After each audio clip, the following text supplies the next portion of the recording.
예, 참 한 2년 만에 뵙는 것 같습니다. 오늘 헌금을 받으면서 2008년도에 미얀마의 나기스라는 태풍이 불었습니다. 그 역사상 최악의 재난 사고라고 합니다. 태풍으로 인해서 죽은 사람만 공식적으로 20만 명이 넘었고 실종자들이 또 10여만 명이 돼서 약 40만 명 가까운 사람들이 피해를 봤기 때문에 지구상에 존재했던 어떤 재난보다도 큰 재난이었었다라고 지금까지 얘기되고 있습니다. 그때 저희 양곤도 피해를 많이 받고 그래서 주변에 그 어려운 사람들을 저희가 2달간 무료 급식을 했었습니다. 그때 우리 약수동 교회가 정말 귀하게 헌금해 주셨습니다.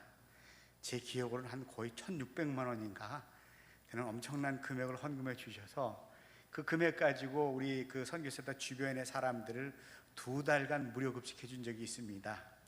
오늘 그 생각이 나요.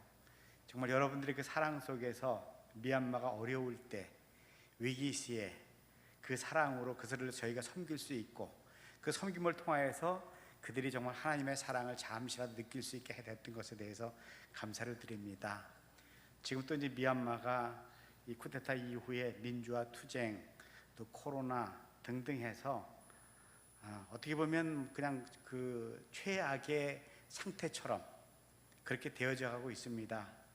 요즘도 매일같이 여기저기서 내전이 터져서 하루에 죽는 사람만도 수십 명씩 생깁니다. 요즘 어제 오늘 뉴스를 보면은 초대형 화재가 터져가지고 지방 도시의 상가가 600개 이상이 불타버리고 양곤에 있는 또 대형 쇼핑센터가 또 불탔습니다. 그리고 중국에서 수입되고 있는 기름, 그러니까 그 유조 탱크차 7대가 폭파당하고 또 지방에는 그냥 또 한 지역에서는 도시가 그냥 그 군부하고 지역에서 이제 그 시민 무장군들하고 전쟁을 통해 가지고 또 몇십 명이 죽고 마을이 여러 개가 초토화되고 뭐 그냥 일일이 뉴스에 나오지 않는 그런 상황들을 보면서 제가 참 어떻게 보면 무기력에 좀 빠져 있는 것 같아요. 우울증. 제가 사실 그런 사람은 아니거든요. 항상 그냥 꿋꿋하게 잘 버티고 그냥 정말 24시간 360일 일하는 체제로 그렇게 열심히 살았는데 요즘에 몇 개월 동안 한국에 있으면서 미얀마 갈 수도 없고 또 뭐 어떻게 미얀마 상황을 이렇게 생각해 보면 하나님 도대체 뭘 어떻게 해야 돼요? 또 하고 싶다 해도 되는 것도 아니고 거기에 또 제 아내도 있고 막내 아들도 있고 저희 장모님도 있고 또 20년 이상 함께 살아왔던 우리 미얀마의 자녀들도 또 미얀마의 가족들도 참 많기 때문에 미얀마의 그 상황을 보면서 저도 뭐 제가 우울증이라는 것을 전에는 단어는 알았는데 못 느꼈거든요. 근데 지난 몇 개월 동안은 정말 우울증이라는 걸 제 스스로가 느낄 정도로. 근데 이제 저는 당뇨에다가 심혈관 질환이 있습니다. 보기에는 진짜 멀쩡해 보이죠, 그죠? 보기에는 저보다 더 건강해 보이는 사람이 없잖아요. 그런데 하루에 먹는 약의 가지수가 지금 12가지입니다. 그래서 그 기저질환 때문에 백신을 맞고 들어가려고 사실 기다렸는데 아직까지 못 맞았어요. 지금 미얀마는 의료 체계가 병원이 정상의 3분의 1 정도밖에 가동이 안 됩니다. 의사나 간호사들 중에 3분의 2 정도가 그 반군부 민주화 투쟁에 참여하고 있어서 코로나 및 여러 가지 그런 그 큰 질병에 대한 치료의 대책이 사실상 없는 그런 형편입니다. 그래서 들어가서 또 코로나 걸려서 또 죽고 그러면 어떡하나. 지금 우리 성결교회에도 몇 분의 선교사님이 코로나로 인해서 어려움을 겪고 인도네시아에 있는 선교사님은 코로나로 인해서 소천까지 하셨습니다. 그런 것 때문에 개인적으로 인간적으로 이 코로나 겁나는구나. 그래서 백신 맞고 들어가려고 사실 기다리면서 미얀마 사태를 생각하니까 정말 너무 답답하고 제 아내한테 미안해서 하루에 이제 한두 번씩 처음에는 뭐 인터넷도 안 돼갖고 카톡 영상 통화나 대화도 안 됐었는데 요즘은 좀 잘 돼요. 근데 그때마다 아내한테 연락이 올 때마다 제가 되게 미안해요. 제가 선교사 선교부 대표이고 가장인데 어떻게 보니까 저는 지금 한국에서 백수 비슷하잖아요. 근데 아내는 제가 하던 역할과 자기가 하던 역할에다가 미얀마 현실에 인한 두려움까지 갖고 그 일을 지금 책임지고 있는 거거든요. 제가 너무 미안해요. 근데 아내가 하는 말이 있어요. 당신이 건강하게 잘 사는 거가 나와 우리 모두의 행복입니다. 저는 정말 그 말 사실로 믿어요. 여러분 자신의 행복이 여러분 가족과 이웃의 행복인 걸 믿으시기 바랍니다. 그래서 저는 오늘 제가 이 두 군데 성경 말씀을 택한 이유가 선교의 시작은 하나님의 사랑입니다. 하나님께서 세상을 이처럼 사랑하셔서 예수님을 보내주신 걸로 선교의 시작과 구원의 시작이 되어졌습니다. 그래서 우리는 이 사랑을 알아야 돼요. 저는 신학교를 다니면서 전도사, 목사, 선교사 쭉 하면서 사랑이란 말을 참 많이 해왔는데, 그런데 그 사랑을 그전에는 뭐랄까 이 머리로 알았다고 할까요? 이제 제가 참 많지 않은 나이가 올해로 우리 한국 표현으로 환갑입니다. 근데 60이 되어서야 이제 사랑이 뭔지 좀 알았어요. 그래서 아내를 생각해도 마음이 찡하고 미얀마를 생각해도 뭔가 이 마음이 막 아려오는 거, 그런 상황 속에서 독생자를 이 땅에 그냥 보내신 그 하나님의 마음, 그 사랑, 그게 어떨까라는 거 이제서 좀 느끼는 것 같아요. 전에는 머리로 느끼던 거가 이제는 사랑이라는 것을 정말로 마음으로, 가슴으로 느껴서 정말 이 사랑이 나를 살렸고 이 사랑으로 나는 이 사랑이 다시 미얀마 사람들 증거되어서 선교의 완성, 제가 하나님의 자녀가 된 것처럼 그들도 하나님의 자녀가 되어야 된다. 모두가 그가 하나님의 자녀가 되는 것이 선교의 완성인 것, 저는 그것을 깨달았습니다. 여러분 하나님의 자녀인 거 믿으시죠? 그럼 여러분에게는 선교가 완성된 것입니다. 그래서 이 60년을 살면서 이제서 조금 제가 깨달았습니다라고 한다면, 이제서 사랑의 의미가 뭔지 조금 알았고, 두 번째는 이제 좀 기다릴 줄 알았어요. 전엔 제가 되게 급한 사람이거든요. 매사를 빨리 해야 되는 우리 한국인 그런 특성에서 저는 또 그랬거든요. 근데 이제는 내가 빨리 한들 뭐 특별하냐, 그런 생각이 들어요. 하나님 마음에, 그리고 내 주변 사람들에게 사랑을 주는 것이 더 중요하지 일을 빨리 하는 게 중요한 게 아니구나. 그래서 사실 지금 기다리고 있는 거예요. 그래서 기다림을 지금 진짜 배웠죠. 그 다음에 세 번째로 또 배운 게 있어요. 신학교 때부터 우리는 그 재물에 대해서 별로 그렇게 그러니까 뭐 돈은 일만하게 뿌리라는 그 말씀처럼 재물을 그다지 중요시 여기지 않았는데 60년을 살고 보니까 돈보다 더 소중한 게 없더라고요. 네. 진짜예요. 그래서 제가 요즘 생각해요.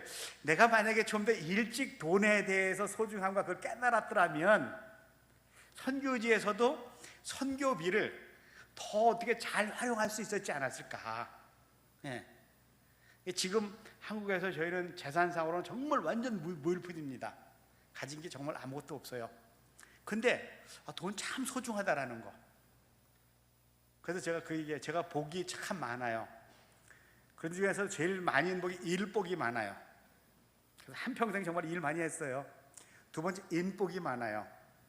여러분을 만난 거, 목사님을 만난 거 등등 다 보면 저는 인복이 많아요. 근데 마지막 복, 돈복도 있어야 돼요. 이 돈복을 요즘 구하고 있는데, 오늘 돈복 맞았죠? 예. 정말로 이게 다 소중하더라고요. 전에는 그냥 까짓 세상의 재물, 세상 거 생각했는데 아니에요. 제가 세상에 두 발을 디디고 제가 선거지 사람을 사랑하고 가족을 사랑하는 데 필요한 게 돈이더라고요. 선교도 돈 없으면 못해요. 이 돈이 있으면 이것을 어떻게 더 지혜롭게 잘 할 수 있을까? 그래서 지금 선교를 몇 가지 구상을 하는데, 막판에 가서는 기도보다 더 막판에 생각하는 게 뭐냐면 돈은 그거거든요. 일은 계획이 잘 세워 생각이 나, 하나님 뜻입니다 생각하는데 마지막에 야, 돈은 어디서 나지? 돈은 어떻게 만들지? 그거예요. 그래서 이제 마지막 네 번째 깨달음은 가족보다 더 소중한 사람은 없구나. 여러분 다 그거 깨달으시죠? 세상에 가장 소중한 존재는 가족이에요. 저는 요즘 제가 제 아내한테 조금 체면을 살리고 있는 하나는 저희 장모님을 모시고 있는 지가 5년째 됐습니다. 예. 근데 저는 그게 마음이 뿌듯해요. 제가 뭔가 좀 잘하는 것 같고 아내한테 대해서 조금 체면을 차린 것 같은 생각이 있는데 제 아내는 그 고마움을 별로 모르는 것 같아. 예. 가끔 제 아내가 막내딸이거든요. 막내딸이 어머니를 모시는데 내가 그래도 내가 오케이 하고 제가 막 이렇게 섬겨드리잖아요. 근데 제 아내가 그걸 별로 안 알아줘가지고 좀 서운한 건 있어요. 근데 저는 그게 행복해요. 왜? 가족이니까. 근데 저희 가족이 이제 저하고 애들 셋하고 해서 5 식구가 지금 3군데 나눠져서 살아요.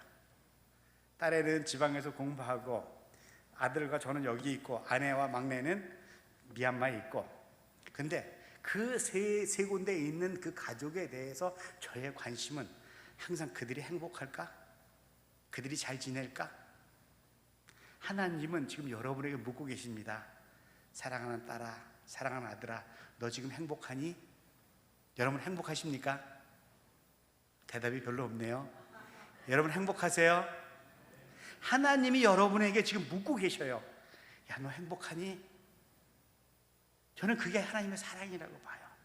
제가 우리 떨어져 있는 가족에게 한 번도 너 지금 무슨 일을 하는데 왜 그렇게 했어? 왜 기도 안 했어? 왜 헌금 안 해서? 왜 충성 안 해? 이런 건 관심 없어요. 지금 잘 지내? 뭘 도와줄까? 저는 하나님의 마음이 바로 그런 마음인 거 우리가 깨달으시기 바랍니다. 지금 너 행복하니? 내가 뭘 도와줄까? 하나님의 관심은 항상 우리를 사랑하는 데 있지, 왜 기도 안 하니, 왜 예배 안 드리니, 왜 헌금 안 하니, 왜 충성 안 하니, 이렇게 하는 하나님은 전 아니라고 생각해요. 제가 그래서 하나님의 사랑을 이제서야 깨달았다고 하는 의미, 바로 그 의미예요. 하나님 끊임없이 관심은 저의 행복이에요. 하나님의 관심은 바로 여러분의 행복이에요. 여러분의 불행이 하나님을 마음 아프게 합니다.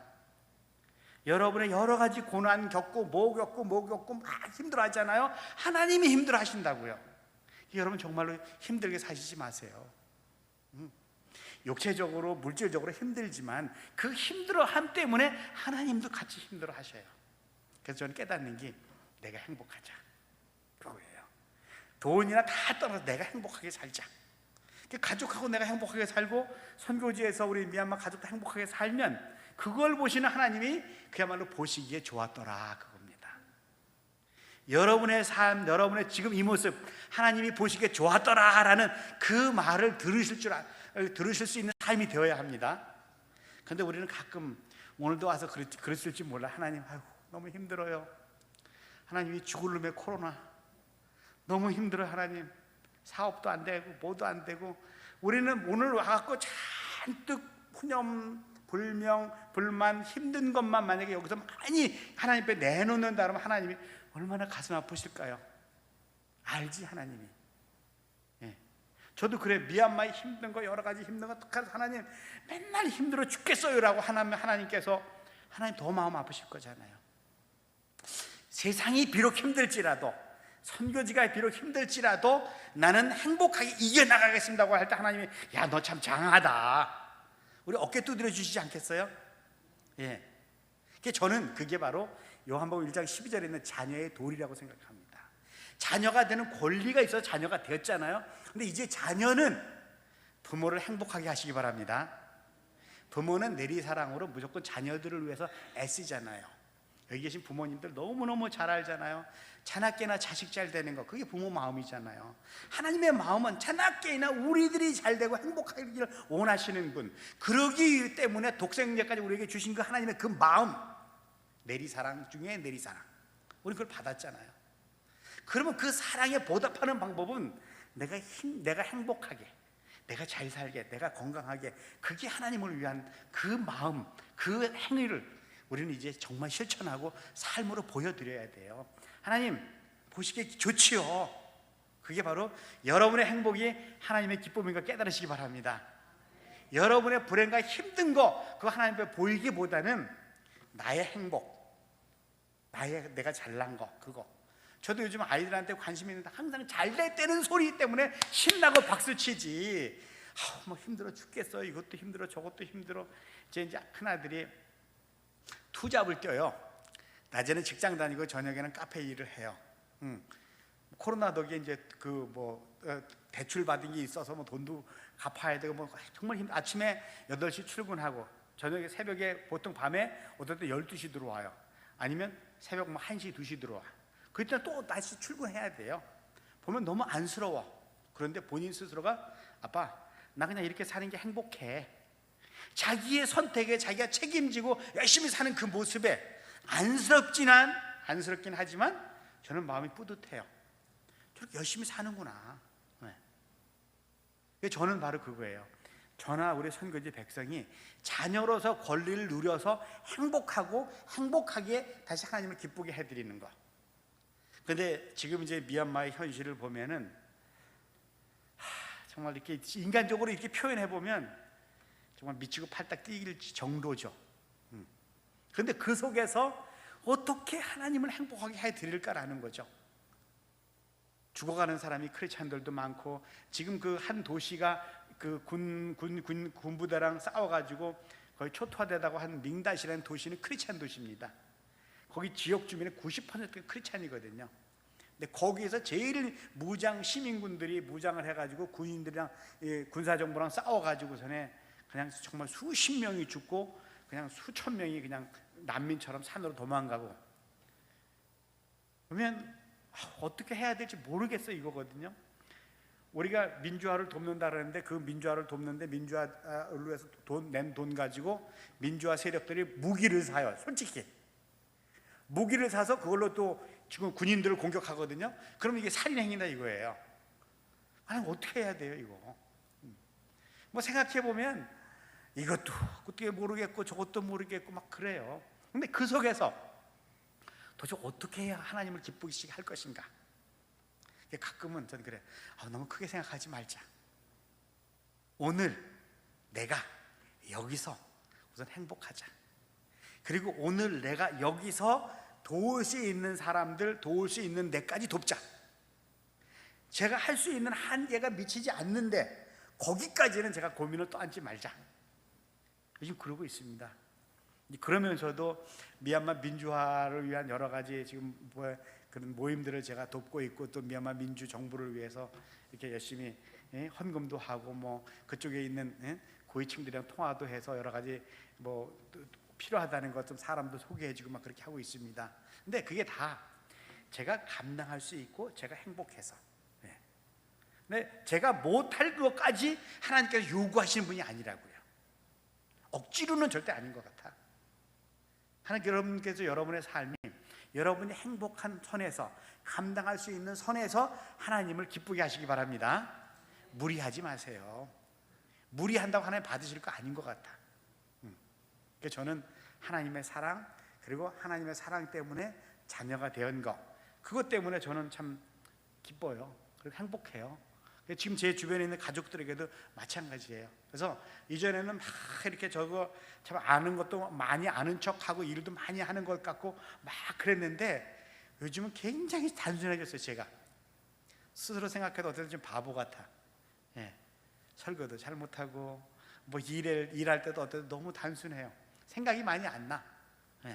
그런데 그것만큼 행복해요. 하나님이 지금 원하시는 거는 나의 행복, 하나님의 자녀의 행복. 내가 할 수 있는 것은 나 때문에 내 옆에 있는 사람이, 내가 아는 사람이 행복해지도록 만드는 거. 여러분들 그렇게 하시기 바랍니다. 제가 전에도 한번 말씀드린 것 같은데, 저는 한국에 있을 때 제 주전공이 밥하고 빨래하고 청소하고 애들 뒤치다거리 하는 겁니다. 그래서 제가 우리 집에 별명이 김데렐라라고. 제가 신데렐라예요. 오늘도 점심에 아들 제가 점심 다 해먹이고 설거지도 제가 다 해요. 그리고 세탁기 다 돌려. 근데 저는 그게 기뻐요. 그래서 애가 밥 먹고 나면 뭐 이렇게 설거지하면 나도 아빠가 할게. 제가 잘해요. 기뻐. 딸애가 지방에서 이제 학교 다니라고 기숙사에 있는데 일주일에 한 번 딸애를 위해서 간식 같은 거 사가지고 우편으로 보내줘요. 그것도 좋아. 기뻐요. 그런데 우리가 이런 그 사랑의 표현 실천, 그게 자꾸 퍼져가면 이게 저는 하나님이 원하는 하나님의 나라라고 생각이 돼요. 근데 내가 힘들어서 받아야 된다고 생각하고, 힘든데 왜 나를 안 도와줘? 막 그렇게 나만 바라보고 나 힘들어 괴로워 죽겠어만 한다 그러면 주변 사람들이 나 때문에 힘들어. 그래서 나한테 안 온다고요. 그래서 왕따 되는 지름길은 어떻게 보면 내 불행을 자꾸 사람들한테 널리면, 뭐 불행을 나누면 이렇게 뭐 줄어든다고 얘기는 합니다만은, 그거보다는 오히려 행복을 나눌 수 있기를 주의 이름으로 부탁드립니다.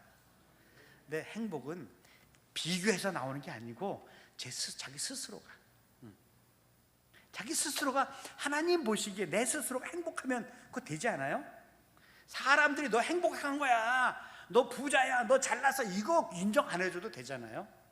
그냥 내가 하나님하고 행복한 거예요. 저하고 제 딸하고, 저하고 제 아들하고, 저하고 제 아내하고 그냥 그 사이에서 행복하니까 그걸로 된 거죠. 뭐 다른 사람들이 너하고 네 아내하고 참 보기에 좋다라는 그거가 중요한 게 아니고, 저와 제 아내 그리고 하나님, 그 속에서 이 행복이 이루어진다고 생각이 돼요.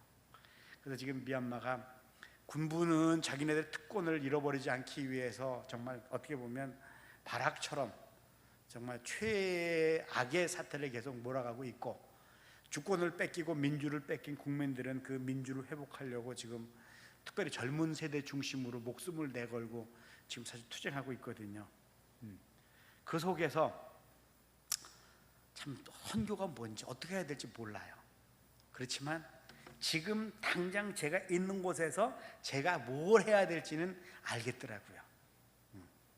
그래서 크게 멀리는 모를지라도 제 중심으로 제 주변에 제가 하나님의 사람으로서 하나님 앞에 행복해 보이고 사람들 조금이라도 도와주려는 이 노력은 누구나 다 가능하지 않겠어요? 첫째, 하나님의 사랑을 우리가 아셔야 됩니다. 믿으셔야 됩니다. 이게 선교의 시작. 그래서 참된 하나님의 자녀가 되면 선교의 완성. 그리고 한 단계 더 나가서 다른 사람들도 하나님의 자녀가 되게 하는 것, 이것이 바로 선교인 것입니다. 그래서 그런 그 마음이, 그걸 못 해줘서 안타까운 마음, 그게 바로 저는 이제 부모의 마음이라고 생각이 돼요. 부모의 마음은 항상 더 못 줘서 안달이잖아요. 네. 여러분들이 이제는 하나님 앞에 효도하듯이 하나님을 위해서 그냥 꼼꼼히 해드리고 싶어하는 그런 마음, 저는 그게 정말 우리 속에 이제 필요하다고 봐요. 하나님 뭐 주세요, 막 이런 기도도 좋지만은 이제 하나님을 위해서, 하나님을 위해서 뭘 내가 좀 해보면 좋을까? 저는 그런 마음이 더 중요하다고 봐요. 이게 성숙한 크리스찬. 부모가 끊임없이, 연세가 아무리 많으면 부모도 자기 난 자식은 나이가 뭐 70이 되고 80이 돼도 내 새끼라 그러잖아요. 그리고 그 새끼를 위해서 뭔가 해주려고 하는 그 마음이 있잖아요. 그 하나님이 그것 때문에 독생자를 주셨기 때문에 그 사랑을 받고 자녀들 우리들도 옆으로 아래로 사랑을 줘야 되고 위로 하나님께 감사해서 효도하는 그런 삶을 사셔야 돼요.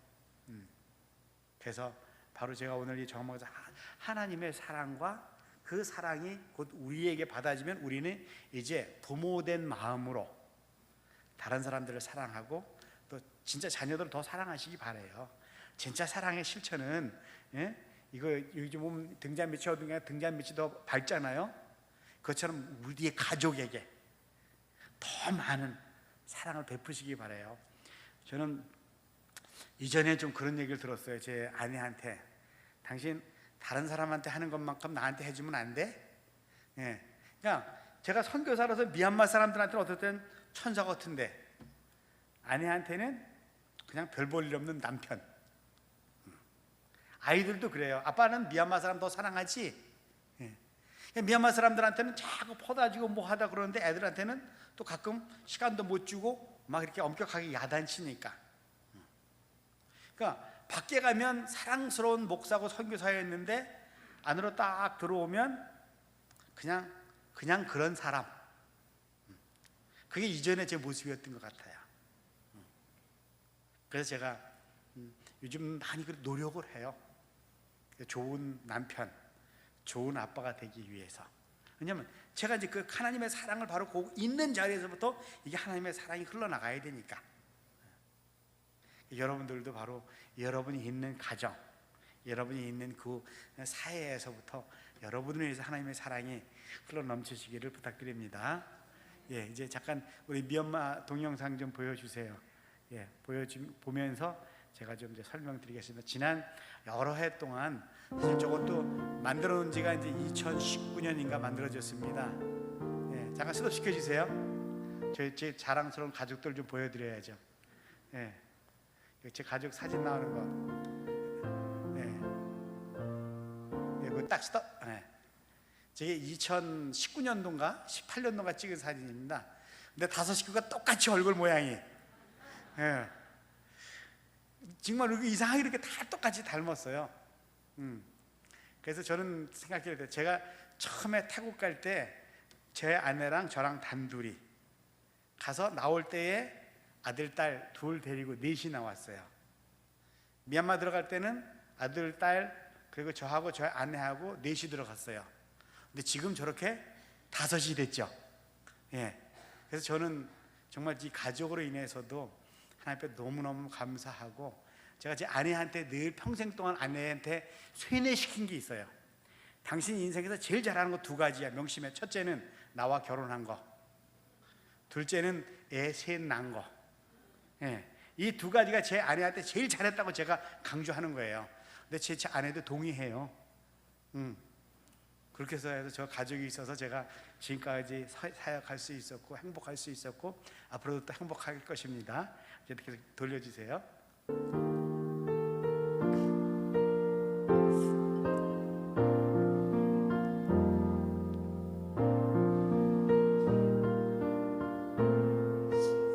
그동안 이제 청소년들 데리고 키우면서 저렇게 함께 살고 저렇게 함께 예배드리고 참 저렇게 행복했는데 이제 코로나하고 쿠데타가 저기 CC 가든의 모습입니다.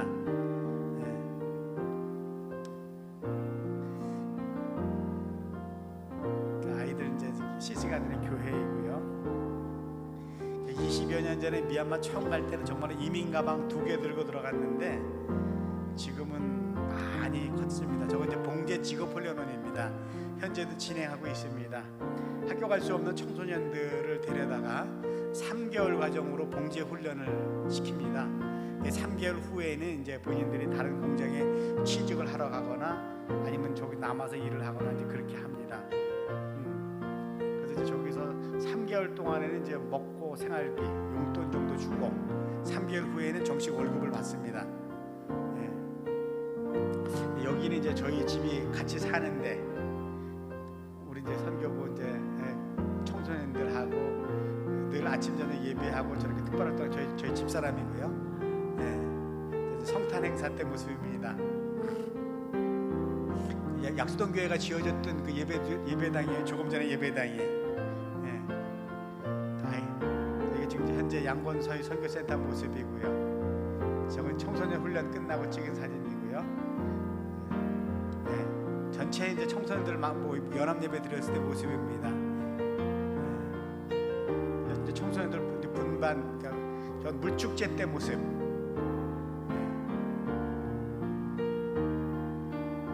저렇게 이제 청소년들 양육해서 현재까지 4년제 대학 졸업 맡은 청소년들만 150명이 넘습니다. 이제 저희 선교센터를 거쳐간 이제 청소년들이 얼추 거의 한 300명 가량 됩니다. 저희 선교는 가장 많은 행사가 예배하고 먹는 겁니다. 그래서 같이 모여서 늘 예배하고 같이 먹고 저거 이제 목회자 훈련 때 모습입니다. 3개월에 한 번씩 지방에 있는 목회자들을 초청해서 4박 5일 과정으로 4박 5일 과정으로 이제 목회자들 훈련하고 그렇게 지금 코로나 이전까지 쭉 지속해 왔었습니다. 현재 목회자들의 모습이고요. 이제 16곳에 흩어져 있는 여기저기 있는 우리 현지 교회들의 모습입니다. 그러니까 이런 한국 스타일의 교회당 모습으로 질 수가 없기 때문에 되게 이제 가정 형태로 집을 짓고 이제 예배드리고 또 목회자가 생활하고 그렇게 하고 있습니다.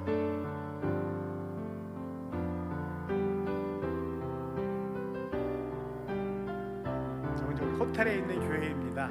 양곤에 있는 호텔이 있는데 그 호텔의 신우회 중심으로 저희 교회가 하나 있습니다. 근데 교회의 부설 유치원으로 7개 유치원이 있습니다. 아이들이 이제 유치원에 오면은 나름대로 복음성가도 배우고 주기도문도 배우고 또 기도하면서 밥 먹는 것도 배우고 그렇게 하고 있습니다. 저런 모습들이 이제 다 이제 코로나 덕에 스톱이 됐고, 이제 이 코로나가 이제 해결이 되면 바로 이제 재개해야 되는 그런 저희의 그동안의 사역들입니다. 유치원 소풍 때 모습입니다.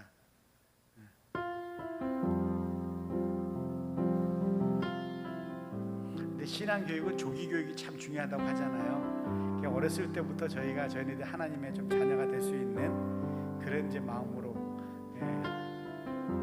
교사들이 이제 일주일에 한 번씩 유치원 교사들 모여서 교사 교육하고 있습니다. 2015년부터 저희가 이제 정부 인가의 초등학교를 하나 설립해서 현재까지 오고 있습니다. 지난해는 이제 중학교 인가도 났습니다.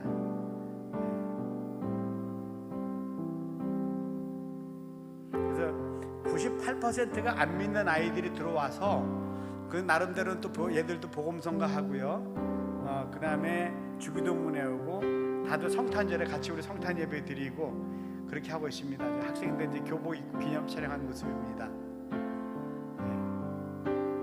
저희는 이제 저 서부 야카인 쪽은 미얀마에서 가장 복음이 불모화, 복음이 없고 가장 어렵게 사는 지역입니다. 그러니까 서부 해안 및 그쪽의 섬 쪽을 저희가 이제 집중 선교지로 정하고 자주 왕래하던 곳입니다. 그쪽 지역의 삶의 모습들이 바로 저렇습니다. 그냥 정말 초가집에다가 그냥 그 집 안에 화로 화덕 하나 있고 여전히 이제 우물물 기르다 먹고 공동 우물가에서 목욕하는 모습이에요.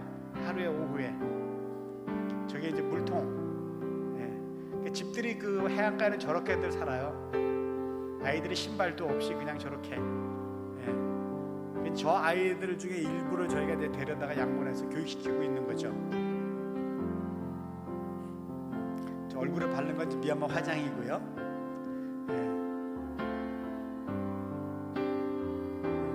그쪽에 이제 이동하게 되면 저렇게 주로 이제 저런 쪽배, 저 나 끌고 가는 건 나무에 장작하려고 연료를 쓰려고. 저 이제 목회자인데 목회자가 교회에서 나오는 헌금이 없어서 돼지 많이 키우고 있습니다.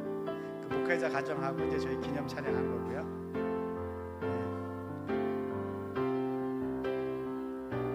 저는 또 사람들이 불행이라고 생각하지 않아요. 저도 스스로 저들의 삶에 대해서 그냥 불행이라는 단어를 쓰지를 않아요. 그냥 열심히 살아요. 자연 경관은 참 멋있고, 해변은 너무너무 아름답고 좋아요. 모래도 멋지고요, 물도 멋지고, 정말 하나님 만드신 대자연은 정말 뭐 멋지다라는 말밖에 할 말이 없을 정도로. 근데 그런 속에 이제 저렇게 이제 섬에 있는 아이들,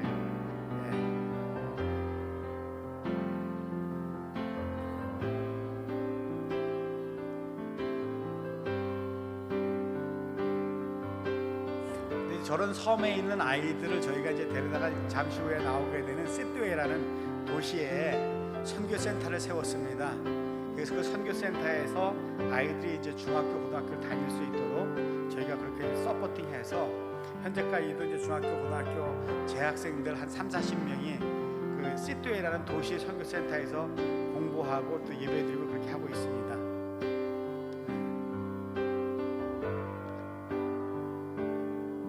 삶이 보면 좀 고달퍼 보이죠? 그래도 사람들은 참 너무 순수해요. 아이들은, 전 미얀마의 큰 재산은 저런 젊은 아이들이 많은 거라고 생각해요. 어딜 가든지 젊은 어린이나 이렇게 청년들이 넘쳐나거든요. 저기 이제 선교센터에 이제 처음에 기공 예배 드릴 때, 처음에 이제 저렇게 이제 땅에다 금궈놓고 예배를 드렸고, 그리고 이제 그 사진 선교센터 다 완공돼서 예배드리고 있는 모습들입니다. 2층으로 지어져 있는데 지금 아주 저렇게 예배 잘 드리고, 저 전경입니다. 전체 모습이 저렇습니다. 감사합니다. 이제 됐습니다. 그래서 지금까지 이제 보셨던 그 모든 것들이 여러분의 사랑이고 하나님의 사랑입니다.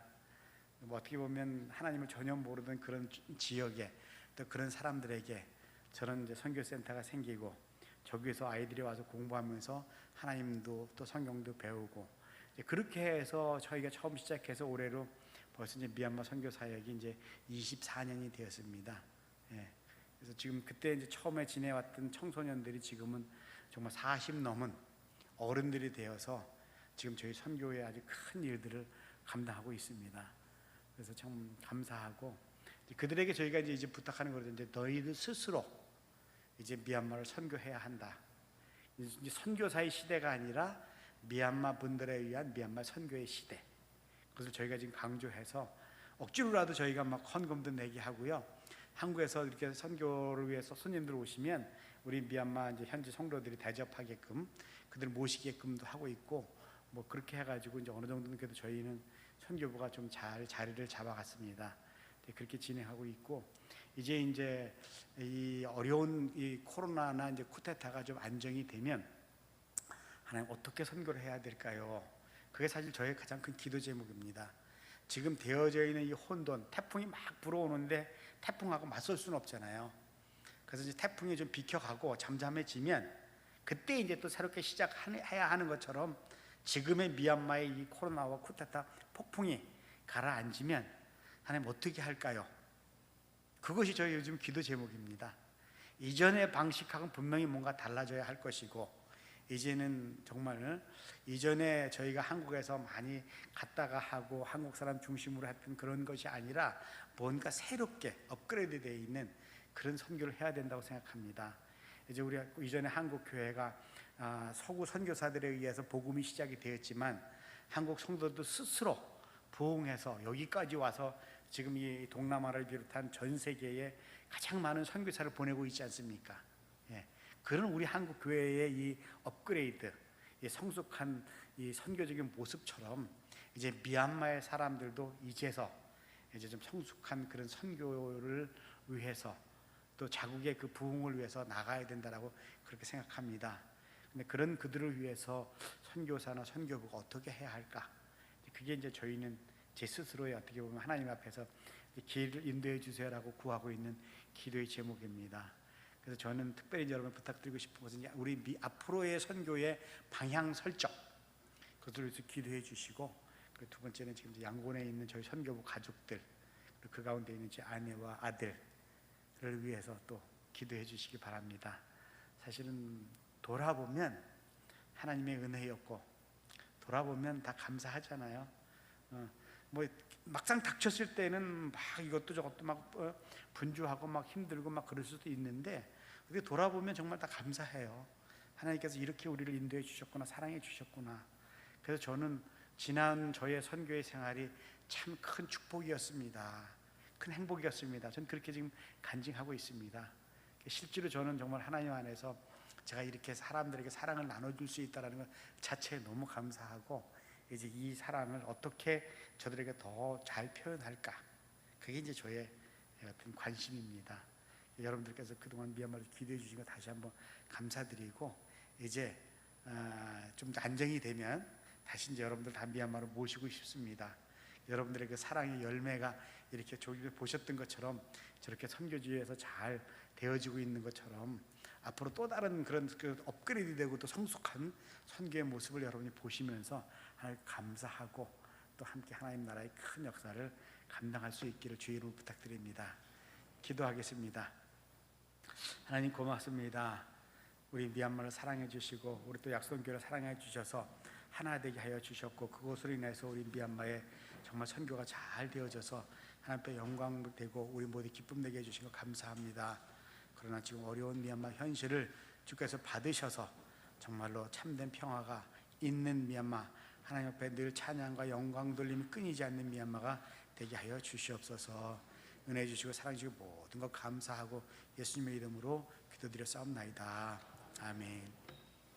우리 선교사님의 말씀을 함께 기억하시면서 우리 함께 찬양